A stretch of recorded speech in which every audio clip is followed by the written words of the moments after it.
Good evening and welcome back to the Gettysburg Area School District Board of Directors meeting. The purpose of the meeting is to conduct the business of the Gettysburg Area School District. Board of Directors meetings, committee meetings are open to the public but are not public meetings. All district residents who wish to make public comments should sign in prior to the start of the meeting and request to speak during citizens' participation. Public comment is welcome and all issues will be referred to the appropriate board committee or administrator. Comments will be summarized in the official board minutes, which will be made available by contacting the business office. Please take a moment to silence your cell phone or any other devices. Brooke, Alice, and Jeremy both are excused. Everybody else is obviously present for tonight's meeting. Please stand for the Pledge of Allegiance. I pledge allegiance to the flag of the United States of America and to the republic for which it stands, one nation, under God, indivisible, with liberty and justice for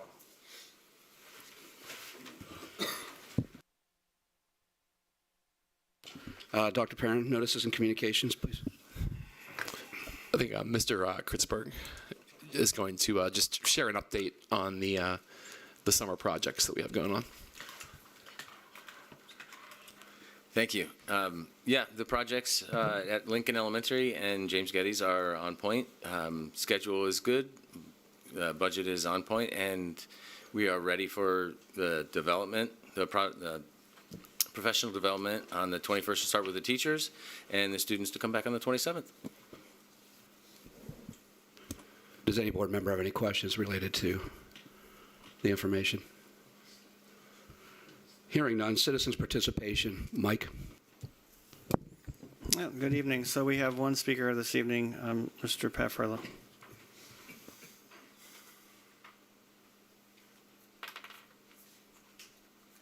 Just a quick question.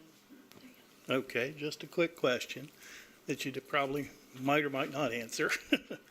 I looked at the budget, and the 1% increase I can understand showing up as income into the school tax. But I don't see an expenditure to the bond issue for the ACT program. I don't see money going out. Belinda, I'll allow you to answer that. And I'm not going to refer you to somebody. That's a simple question that we can answer right here. Belinda. Got a line item is what I'd like. I'll walk through it. It's on our website. And if you go underneath the budget documents listed for the new year. You have them there? Yeah, not here, but I have them at the... Sure. So it is underneath the, if you arrive to the expense function summary detail report that is listed, or the object summary, it is in the 900 section of the budget. It's in the debt. For the debt. It's just a line item. It's in a line item in that category, correct. It's not an individual line item that you'll see that on the budget. It's a part of, yeah, it's correct. It's in the object area of 900, which is our debt portfolio. Okay. Thank you. You're welcome. I think, too, and Belinda, if I'm wrong, I'm going to try to put this in how I understand it. We don't know what exactly our responsibility is going to be to ACTI yet. So when we looked at the 1%, it was looking to the future, so that if they came in at, let's say, 5 million, or they came in at 15 million or 20 million, we weren't looking at a budget shortfall greater next year. So it was kind of almost softening it and planning ahead so that we could evaluate the budget in a clear picture going into 25, 26. Am I correct? Yeah, Mr. Furlow, if you happen to look at that budget object analysis, 912 principal series bonds, we went from a budget of $4 million to $4.19 million, so the line item is in there, along with the other portfolio of debt that is calling for the 24-25 school year. Okay. Okay? Thank you very much. You're welcome. Thank you, sir. That brings us to routine approvals, and there are these ones are each year at this time. There are quite a few of them. I'm going to go through them individually, but I'm going to ask for a vote on 5.1 through 5.12, and then we'll do 5.13 separate. 5.1 is the agenda. 5.2 is the regular board minutes from June 3rd, 2024. 5.3 is the regular board minutes from June 17th, 2024. 5.4 is the approval of the elementary school student handbook. 5.5 is approval of the middle school student handbook. 5.6 is approval of the high school student handbook. 5.7 is approval of the athletics handbook. 5.8 is athletic admission prices. 5.9 is approval of meal prices. 5.10, approval family navigator independent contract agreements. 5.11, approval Title I statewide plans for elementary schools. And 5.12 is approval of ESSER required health and safety plan that we do each year. May I have a motion for 5.1 through 5.12? So moved. Second. I'll entertain any questions on any of the line items that we're going to vote in bulk. Are there any questions? Mr. President, I've got just a couple of remarks and maybe a question or two for Dr. Matzer, and I did give him a heads up. I might ask him a question or two. Regarding 5.10, the Family Navigator independent contract agreements, I just want to say publicly that I'm pleased that we're able to continue with those agreements. I've met with Tara Zimmerman on a few occasions, and it's pretty impressive the types of specific activities that they do and meeting our parents and kids where they're at, and especially our kids and families that are really hurting. I don't need to tell anybody in this room how inflation has really affected a lot of our families, and especially our economically disadvantaged families, even more, makes them more marginalized. And these people do a great job of connecting them with community services and networks and people and organizations that can help them. So that was the first thing, or a remark. And then also, under the school-wide improvement plan at Lincoln Elementary, I was telling Dr. Matzer, I just had a few questions on that, clarifying.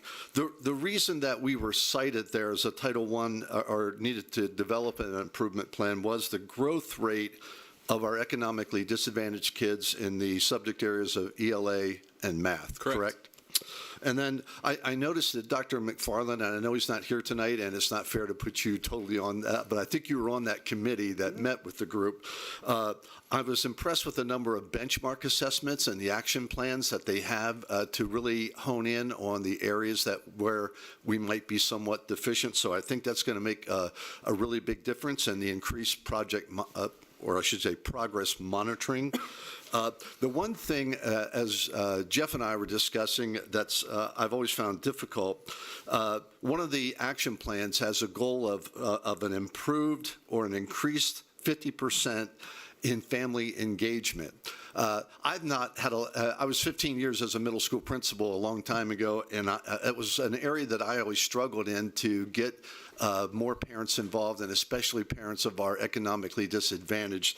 So I just want to wish them good luck. I know part of the plan was PTO involvement and events and better communication and things like that. Can you expand on that at all, or is that something Dr. McFarland would have to do? I can certainly try. I know, speaking to Dr. McFarland, all three elementary principals, obviously through the use of Seesaw, they're getting all sorts of communications out to parents in multiple languages, so parents are aware when things at the buildings are happening. We're also, with our Title I funds, we're able to actually give a little bit more of those funds to each individual building for parent-family engagement. So one of our goals this year is to look to planning some more things to try to draw the families in and to figure out ways to get them in. I myself was a middle school principal for 12 years, and our PTA or PTO meetings were normally our 4 parents that were on the board and 1 or 2 other parents, and it was the same 5 all the time. So I know the elementary principals are trying to broaden that a little bit, the elementary level, talking even about different ways to hold PTO or their PTA meetings. You know, even if we offer a virtual option where if parents can't come in, maybe they could come in through Zoom and still be a part of what's going on. Yeah, thank you. Sure. And then also, I know in education we have a lot of acronyms and abbreviations. I was trying to understand, I think I've seen most of them, but Dr. McFarland, working with the reading specialists, we're going to implement the CKLA Amplify Skills Program. Correct. What does CKLA stand for? So Amplify is the CKLA curriculum is what we approved the February, actually right when I started. It was our new English Language Arts curriculum at we did it actually K through 8 at the elementary schools and at the middle school. And this year, for a little bit more consistency throughout, we are now introducing the skill strand. What we did previously with the knowledge strand was geared more toward the reading piece. But based on our data, we looked at, we're now using the skill strand as well, which is going to help with in doing that K through 2, which is going to help with phonemic awareness and some of our more word recognition things. And because it's the same curriculum and the same company, it's going to help a little bit more with some consistency at the K through 2 level. So that's what that is. So we started it last school year, and now we're adding to it this school year. Thank you very much. Sure. The only other thing I would say is along the way, and I think it's something the board has, I'm only speaking for myself, but I think in general, the board from time to time would love to have some updates on the progress that we're making, not just at Lincoln Elementary, but especially there, since that was part of the Title I Improvement Plan. And you did a great job responding to those things. Thank I you. didn't put you on the spot as much as I thought. No problem. And as we did at the second half of last school year with our principals, one coming to once a month to each board meeting to do updates, we actually have a schedule already planned out starting in September. We'll be having principals come to at least one board meeting per month to give an update on things that are happening in their buildings. Outstanding. Thank you. And thank you, Mr. President. Thank you. I have, Cindy? on 512, the health and safety plan, I understand this will be updated when it's resent, or we'd have to approve it every year, even though it's got different dates.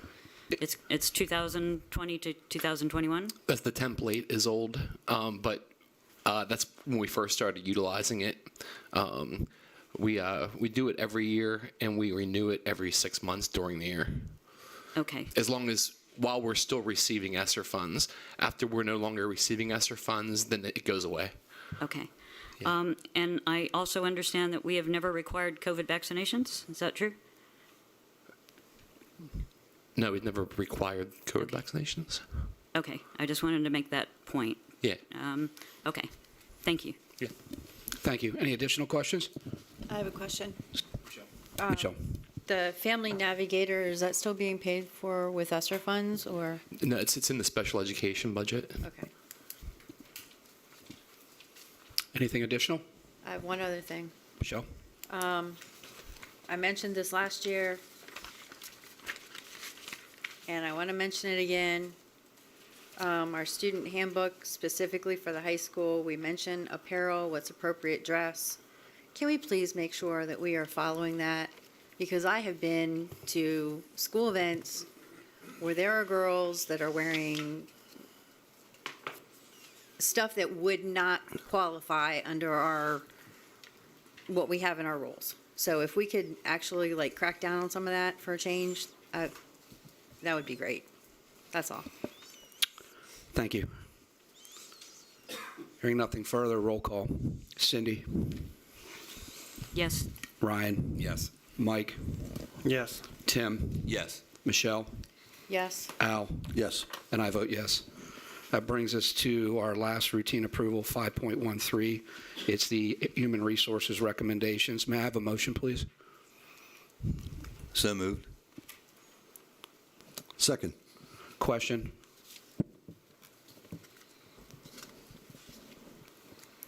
Hearing no question, roll call. Al? Yes. Michelle? Yes. Tim? Yes. Mike? Yes. Ryan? Yes. Cindy? No. And I vote yes.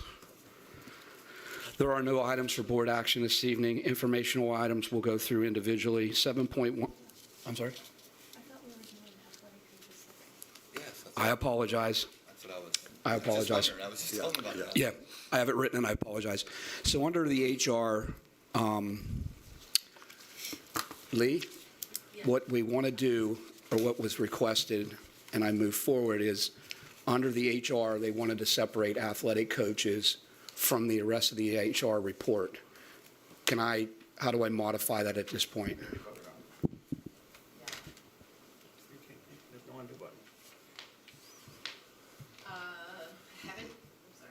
I haven't advised on this in a while. I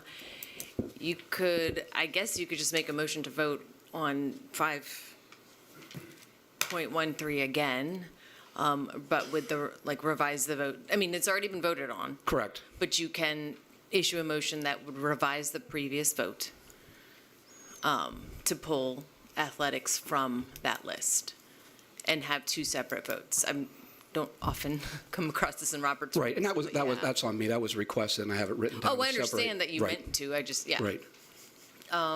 Because the reason is because if you guys were voting in a way that you thought you were not voting fully on 5.13, so I wouldn't want that vote to move forward. So I would just suggest a motion to revote. Michelle, do you have a motion? A motion to revote on 5.3. 5.13, pulling, making it Separating. two Separating. votes for, one Yeah. for general and one for athletics. Right, so in her motion, she wants to separate, you said separate general from athletics. Yes. So that's the motion on the floor, is to revote on 5.13 to separate out general from athletics, and then you would need a second. Do I have a second? I'll second. Any question? Roll call. Cindy? Is this for the regular one? This is Yes. to separate, and we're This going is to... just the separation. This is It's just to not- separate, and then we're going to revote on two separate votes, 5.3 general, 5.13 athletic coaches. So it's not a substantive vote, it's procedural to split. Correct. Yeah. Cindy? Yes. Ryan? Yes. Mike? Yes. Tim? Yes. Michelle? Yes. Al? Yes. And I vote yes. That brings us to a motion for 5.13 general. That motion eliminates athletic coaches from this vote. May I have a motion? So moved. Second. Question? Roll call. Al? Yes. Michelle? Yes. Tim? Yes. Mike? Yes. Ryan? Yes. Cindy? Yes. And I vote yes. That brings us under 5.13 athletic coaches approval. May I have a motion? So moved. Second. Question?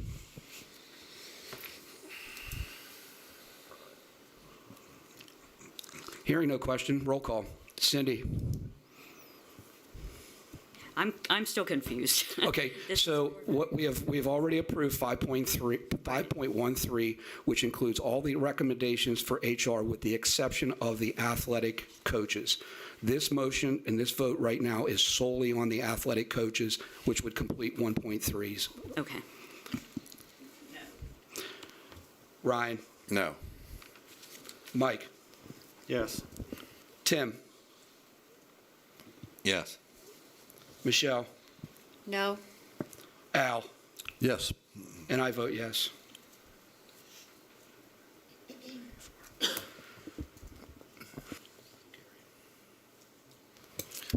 Lee, I would assume that a 4-3 on personnel wouldn't pass. Is that correct? Yeah, you need 5. Revote?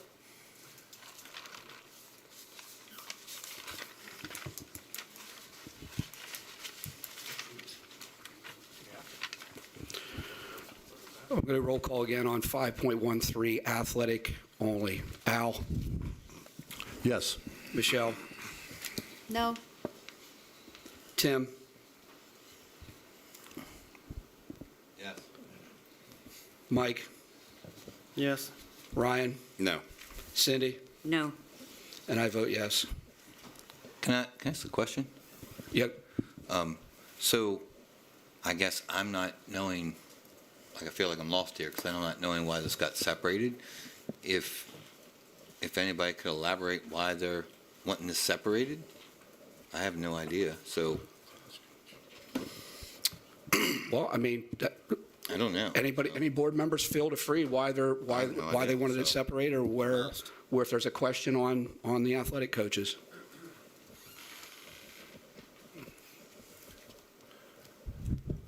Tim, I'll tell you, there's coaches on there that I have no desire That's to fine. I just didn't know. rehire. I'm just asking, because Yeah, I didn't know. that's why I asked to separate it. There's coaches that I have no desire to rehire. And then I guess my question is, so if we don't have a change in, does it just, and vote on it next month, or? I don't know. That's what we have done in the past. Whenever, I mean, you need 5, and so maybe it's more feasible when there's the full 9 here. But in order for any personnel hire, it's got to be 5 votes approving. So does it just get moved on to next week's meeting? Well, my intention is do it. I don't think anybody's going to move, but my intention is to hold one additional vote. If not, then it'll be on the agenda for the following meeting. I think folks need to understand though that we've got teams starting this week, and we're going to let them start regardless of the vote. I don't think anybody here wants to penalize student athletes, and certainly I don't want to. I don't think it's the first time we voted on Coach Spring, whatever, that have been after the season's already, practice has begun and whatever. I just want to bring you.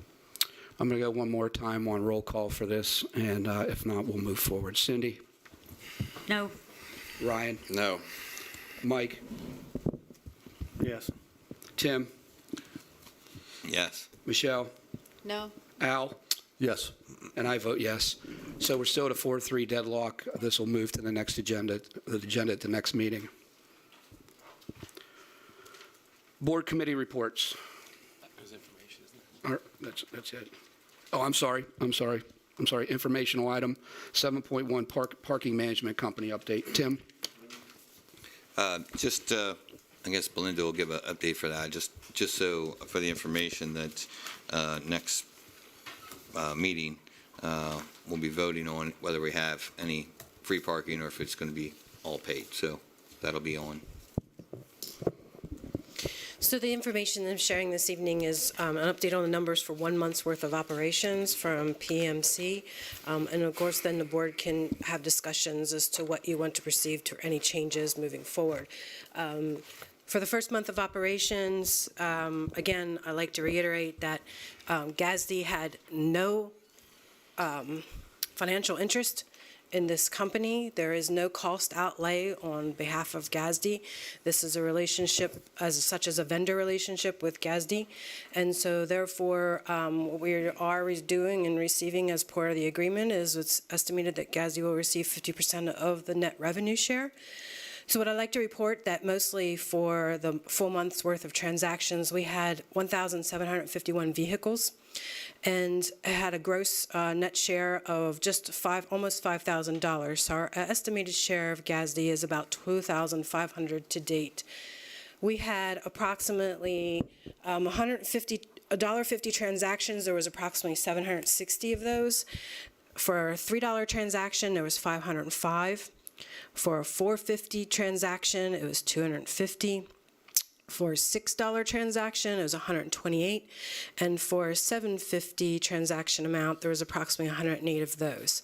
What I thought was rather interesting to share is the information is broken down further and provided by the parking management company to say what top cities and localities there are that are utilizing the facilities and paying for. This is captured by the phone number and the license plate. So what I'd like to share is the top 30 cities rounding out the top 10. Interesting enough, York was the top city and Gettysburg was second. And we were 8.6% of the total top cities. Rounding out the top cities from Gettysburg, Bel Air, Harrisburg, New Oxford, Frederick, Westminster, Chambersburg, Hanover, Biglerville, Lancaster, on down.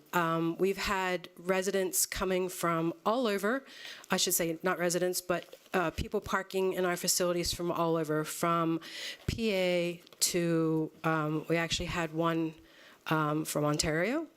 We also had from Mexico. So it is a array of people who are parking in our facilities, and we pretty much, I wouldn't say we hit all states, but nearly majority of them.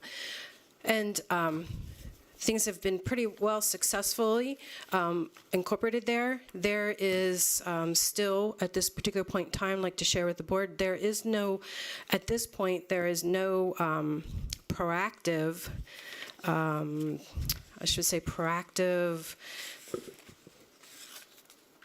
intent to penalize for those who are not paying. This is, as the gentleman has stated previously at our facility finance committee meeting, this is strictly on an honor system. There's no notices, no tickets, no enforcement at this particular point in time. It is all on do the right thing. The signs are there, available. It's 100% honor system. The board has a choice to do not just that, but it would all be in the software development that the notifications will go out for those people that are parking.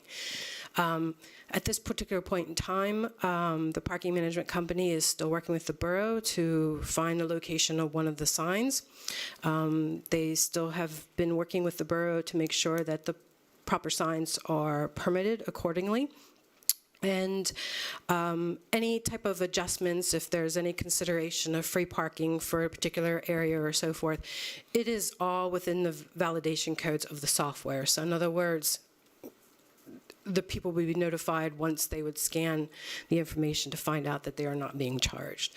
And of course, you know, if again, what we've communicated before, any school event, there is no indication to collect or for people to pay. We have said that any of activities being held at the Warrior Stadium and or other events at the schools, there will not be a charge. The signs may remain. It's all within the messaging, so the signs don't necessarily have to be removed.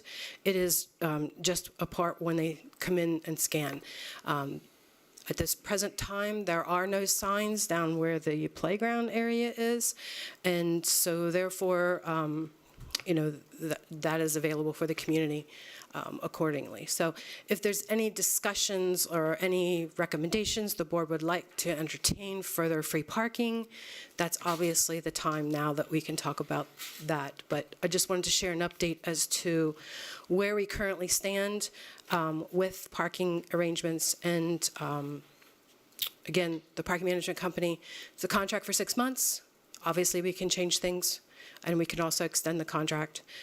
But again, there's obviously room, you know, to do more and to talk about further discussions as the board so chooses to. Any questions with the information I've presented?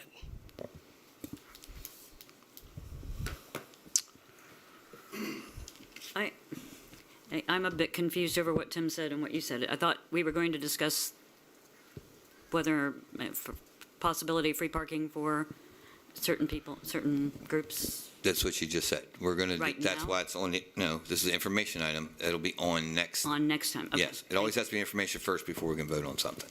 Okay. And Tim, it's my understanding, I'm going to make this simple. My understanding is that this will go through Building and Finance, the way it came out of Building and Finance. So if there's questions or details that need to be ironed out there, I mean, that meeting is open to every board member to attend to get your questions answered or provide your opinion on what you think should happen before we go to a vote when stuff's already been laid out and the software's already been done.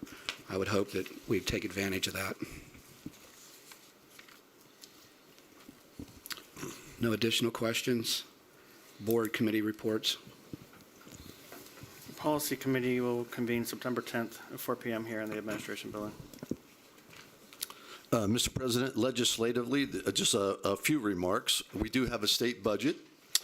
I do believe that public schools, especially for schools like ours that budgeted conservatively, did a little bit better than anticipated. Belinda would have to give us specifics on that. I don't have specifics there. We did get in the way of cyber charters, which has been a passion of mine.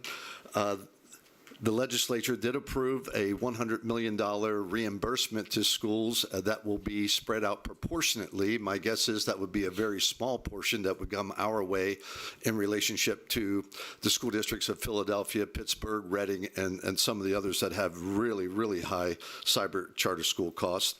Unfortunately, cyber charter school reform did not happen near to the degree that we needed it to happen, but on the positive side, there will be some more accountability in the way that they are governed, and they will have to disclose more information regarding their boards and public meetings. And my understanding is they're going to have to cease and desist, saying that in their advertising that it's free tuition. It is not free tuition. It comes out of the public schools' coffers in that regard. So we continue to be grossly overcharged by cyber charter schools like the 499 other districts, public schools in Pennsylvania, and I'm not giving up on that issue. That I'm going to keep after it. Thank you. If I may, Mr. President, I can share the information as to what Mr. Moyer had referenced, the state budget in general. So I'd like to report that the state, at the base budget, has prepared $9.8 million for Gettysburg. We had budgeted $9.9 million for state subsidy. So we were really on target. There is an estimation to receive approximately $10 million, but again, that's an estimation, and those numbers had not pushed out yet. So at this particular point, we have budget at level with the estimates that we have. So if the base remains at 9.8, we are over budget, underscored, I should say, about 125,000. Special education subsidy, we budgeted 9.1 million, and state's coming in about 9.1 million. And then the other vocational ed, we budgeted 274,000, and it came in at 285,000. So it's a $11,000 increase.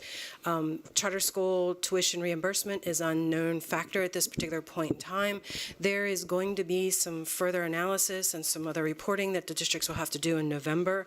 And one of the things I'd like to point out in the information that Mr. Moyer has shared, in reviewing and talking about the charter, I'm trying to look for my email, apologize. It indicated that how the factor was going to be performed and how it is currently doing. So I'd just like to report that while the numbers will be calculated, again, it will be the average, the better of all districts across the state, not just Gettysburg. So that is one important factor I'd like to mention, because all of the districts across the state will have to report on their charter school expenses. All that data is collected, all of that mid-max is done, and then the state will issue what the reimbursement looks like specifically for Gettysburg based upon what is the means. So I'd just like to share that because I know that information came out. So it is not a given that we're going to receive X number of dollars. And at this particular point in time, it would be a little hard pressed to tell you what our special education change would look like, simply because all districts across the state are going to need to be involved in that calculation. Thank you, Belinda. Mm-hmm. No other board committee reports. That brings us to two announcements. The first one, the board held executive session this evening prior to the start of our meeting on a personnel matter. And the last is our next meeting is August 19th here at the boardroom. May I have a motion to adjourn, please? So moved. We stand adjourned. Thank you.